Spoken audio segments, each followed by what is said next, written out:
Welcome to the Peugeot 508 SW, and for me this is one of the best looking estate cars on sale today. And that's interesting because I don't know about you, but I don't often associate estate cars with particularly good looking cars, but then this one is.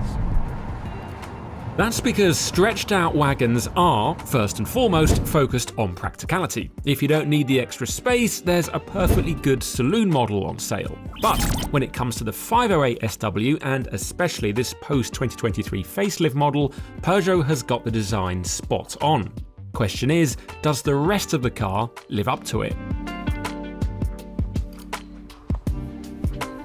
Well, the good news for Peugeot is that rivals to this car are nowhere near as numerous as they once were, because most manufacturers are now focused on producing SUVs. But you've still got things like the Skoda Superb estate, the VW Passat estate, the BMW 3 Series Touring, and the returning Volvo V60.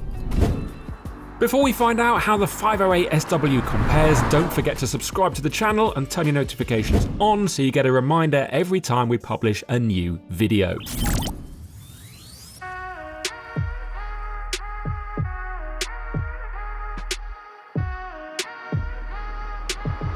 At the time of filming, the 508 SW is available in 3 trim levels, namely Allure, GT and PSE, and 3 powertrains.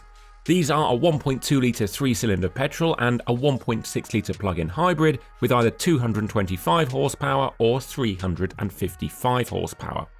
The car I'm testing here is the 225 horsepower 1.6 litre plug-in hybrid in GT spec and costs £50,000 with options. Okay, let's start with the Peugeot 508 SW's interior, because along with the exterior styling, it's got to be one of my favourite parts of the car. The design is typically Peugeot when it comes to their newest cars, so you've got an unusual kind of 2-tier dashboard design where there's a clear kind of step level there, so that's quite interesting, gives it a nice amount of depth and design detail.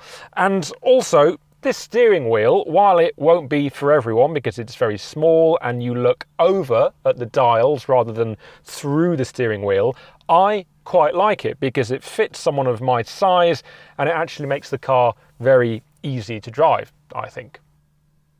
The GT trim on this car also gets you a few nice details. So you've got things like contrast stitching on the armrest and the center console here. You've got a perforated leather steering wheel with more contrast stitching. There's some nice metal nameplates on the side. There's black door mirrors and, most importantly, standard fit heated front seats, although they're not that useful today. But when it gets cold, they'll be spot on. Like just about every other car on sale, the 508 SW provides a touchscreen to display and operate many of its main functions. The graphics are very slick and there's a decent 3D sat-nav as standard, but I have found that the interface can be a bit laggy and prone to the odd software crash. Meanwhile, the digital dashboard display, or iCockpit as Peugeot calls it, is very clear and can provide lots of information and customization options. Now, of course, said touchscreen does include the majority of the car's functions on it, but Peugeot has kindly provided some piano-style shortcut buttons underneath. So if you want a shortcut to things like the climate or the vehicle settings, your phone, music, whatever, there's buttons to get you there nice and quickly. So that's a good touch. They haven't just put everything on the touchscreen, so we like that. And also the steering wheel buttons. Now, some cars now have touch sensitive pads or swiping functions on the wheel, and it looks great in a brochure, but it just doesn't work that well, whereas this has got actual physical buttons that are clearly labelled, very easy to use, and also quite large as well. So again, big thumbs up to that. And actually, as I mentioned, the steering wheel is a very big part of the driving position in this car, which I think is very good. You've got a nice level of adjustment, so you can sit pretty high, or like I'm sitting now, quite low, so you feel involved in the car and it feels quite sporty. As I said, the steering wheel, the way that you look over it, or you're supposed to look over it at the dashboard, that could be a deal breaker if you're of the dimensions that mean that the steering wheel actually gets in the way of the dashboard. And I know there are some people that complain about that, but if you're like me, it works perfectly fine. Just make sure you take this car for a test drive first, because that could be an issue. There's an average range of standard equipment on the 508SW, with the base Allure model priced from just over £35,000 getting the aforementioned Peugeot iCockpit and 10-inch infotainment screen, as well as a reversing camera, wireless Apple CarPlay and Android Auto, blind spot monitoring and lane keeping assist. The GT spec, meanwhile, priced from just over £38,000, adds a 360-degree camera, stop-and-go functionality for the adaptive cruise control, lane positioning assist, and AGR-rated heated front seats. However, one thing that you absolutely do need to make sure is included is the 7.4 kilowatt monophase charger. Why? Well, it reduces the minimum 0 to 100% charging time from 3 hours 25 minutes to 1 hour 45 minutes. So it's definitely worth it. Before we have a look at what it's like to sit in the back of the 508SW, I just want to talk about the storage space in the front, because actually I think it's pretty good on the whole. We've got a nice deep armrest area here. There's a couple of USB-C charging points in there as well. That's very handy. We've got the cup holders here. There's another area forward, which is actually surprisingly deep as well, and there's a 12-volt socket. There's also a space for your mobile phone, and we've also got an optional wireless charging pad on this car that's hidden away down there. That's quite large. The door pockets are a surprisingly good size. They don't look that big, but you can actually fit quite a lot of stuff down there. And the only thing that's a bit of a disappointment is the glove box, because it's really rather small, actually, and you can't put much in there. I suspect because the fuse box is in the way, but other than that, there's plenty of space up front.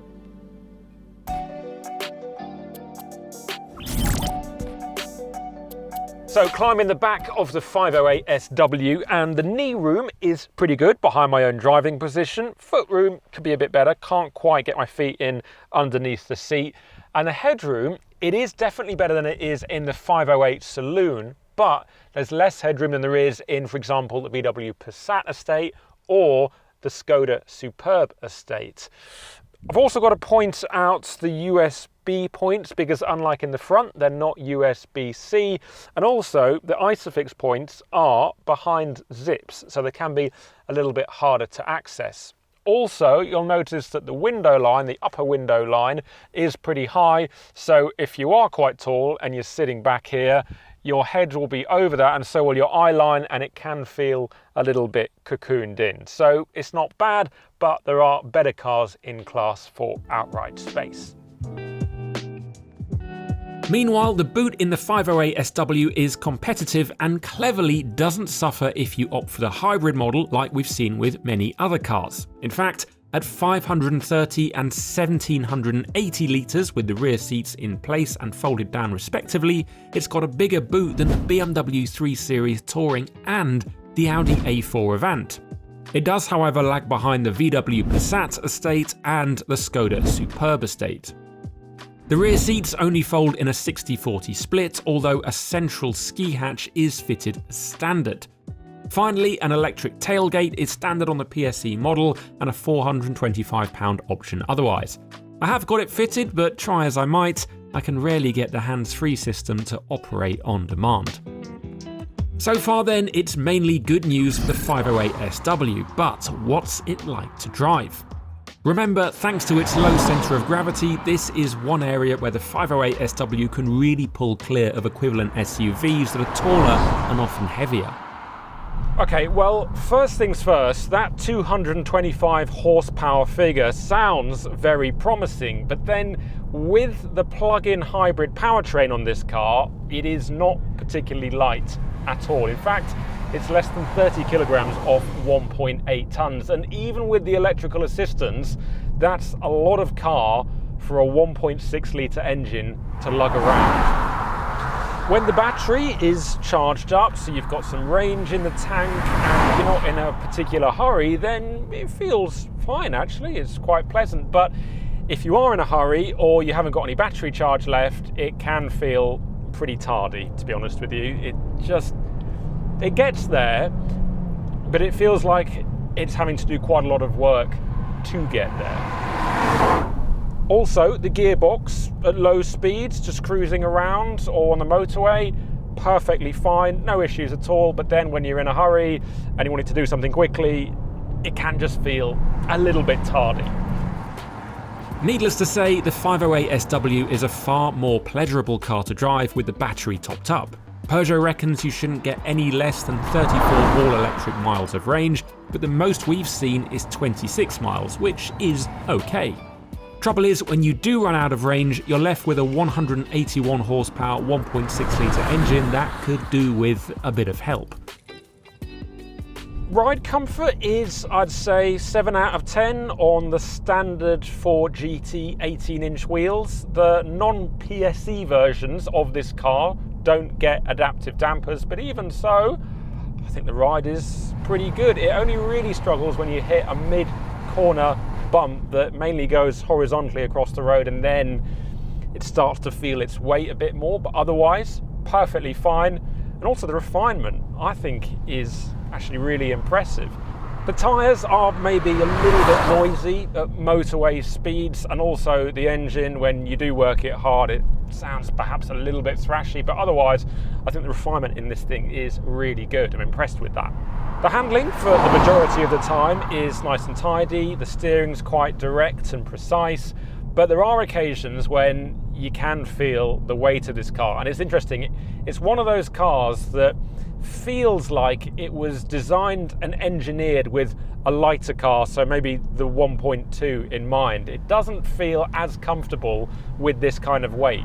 Oh, and also fuel economy. I'm averaging between 55 and 65 miles per gallon per tank, which, considering I can't always keep the battery charged up, I think is pretty good for what is a 1.8 ton 225 horsepower estate car. Peugeot has done an admirable job at proving that you can have a stylish estate car and not have to put up with too much of a compromise. Yes, there's more spacious and better driving cars out there, but the 508SW holds its own in almost every category. I really think the biggest consideration when it comes to potentially buying this car is whether you can get a good deal for it, because it does have a fairly expensive sticker price, and as accomplished as it is, I don't think it's worth paying more for it than many of its rivals. However, if you do want a plug-in hybrid estate car that's good across the board and you can get a competitive deal, then the 508SW should definitely be one that you give serious consideration to.